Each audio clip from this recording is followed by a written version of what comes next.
That's, y'all just not coming out nasty.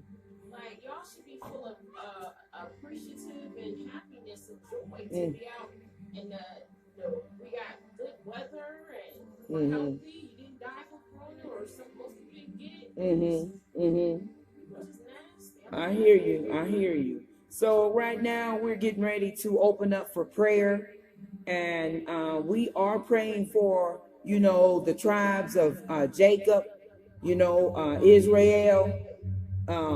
We are a separated people, and we have been a separated people ever since, we went through that breaking point, with a slave master over us, and, when Israel had asked the priest for a king, Yahweh said, yeah, all right, listen to the people. This is what he told Samuel. Listen to the people because they're right. They no longer wanted Yahweh as, you understand, their instructor, their father. You understand? They no longer wanted him. So they asked for a king. And Yahweh said, yeah, I'm going to give you a king. So he gave him Saul. Saul became the king of Israel. And he caused his people to sin against Yahweh. And Yahweh had to kill him. So we haven't had a king because Yahweh has hidden his face from his people. You can believe that or not, my brothers and sisters. So we're going into prayer right now because Yahweh has hidden his face from his people. And Jesus is not Yahweh. It's two different things. It's two different entities. Yahweh said, I am who I am. And beside me, there is no God. There is no other. I don't have a son named Jesus. So at this point in time, brothers and sisters, we have to free ourselves from that slave mentality mind. We got to free ourselves in order for Yahweh to be able to speak to you so you can position yourself, so you won't get killed, so you won't get slaughtered, so you won't get knocked down, so you won't be out of the box. Because right now you're in the box. Your mind is closed. And I'm asking Yahweh to open up your mind and your understanding. Because you can't find it in Jesus. You can't find it sitting in the church listening to your pastor. It's time for you to seek Yahweh on your own, in your home. It's time for you to seek Yahweh because he has hidden his face from you. You don't know him. And he's not some man-made thing that's on the cross called the golden calf, golden Jesus, golden milk, golden honey. That's not him. Yahweh is not him like that. He's a king. He's a living Elohim. He didn't come to life and then die and then rose again. He's a living Elohim. And you can't belittle him like that.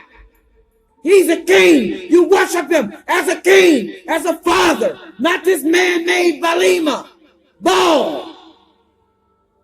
You ought to be ashamed of yourself. That's why you're dying. You out of time. You out of season. Because you're doing other things besides worshiping and understanding what Yahweh has to say for his people. And you're not his people yet. Because you've been naughty.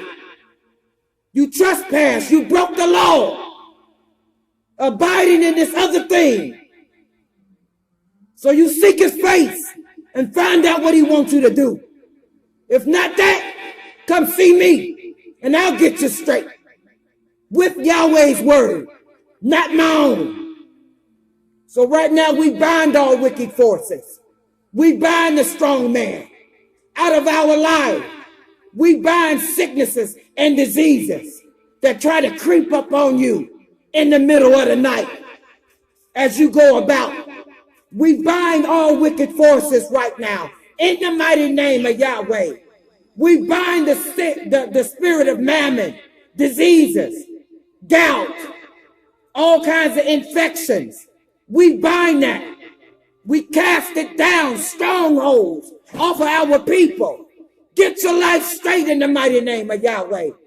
We bind all witchcraft, curses, and spells. We bind them in the mighty name of Yahweh. We also stand in the gap for the lost children of Africa. Those who are in Zimbabwe, stuck on drugs, cough syrup, selling their children for water, food. Why? When their government is supposed to take care of their people. Why can't the government take care of their people? Why is it sickness and diseases in Africa, in Zimbabwe, eating garbage off the ground? Why? Why? You got a political team of people? Why are you allowing your country to go down? You say that you love them. You love Africa. You love Zimbabwe. You love Kenya. You love Sudan. Why are your people dying? And you got a wonderful house sitting in it. Look at Kenya. No one taking food to Kenya? What about Sudan, Tanzania, Uganda, Chad, Jordan, Pakistan, Syria, Iran, Libya, the Congo, Yemen, Bangladesh, Ethiopia, all these places, garbage all over the place. People killing themselves. Why? No food, no water. What's going on with your political system in all these places? Why is all this going down? And you talking about you got a God. He's a golden calf. All you got to do is worship him and serve him. You ought to be ashamed of yourself. So we come against curses and spells that's associated with spirits of darkness. We destroy the very works of witchcraft. We destroy their dark powers, their influences on people, their influences on the younger generation. We'll be back with part 4.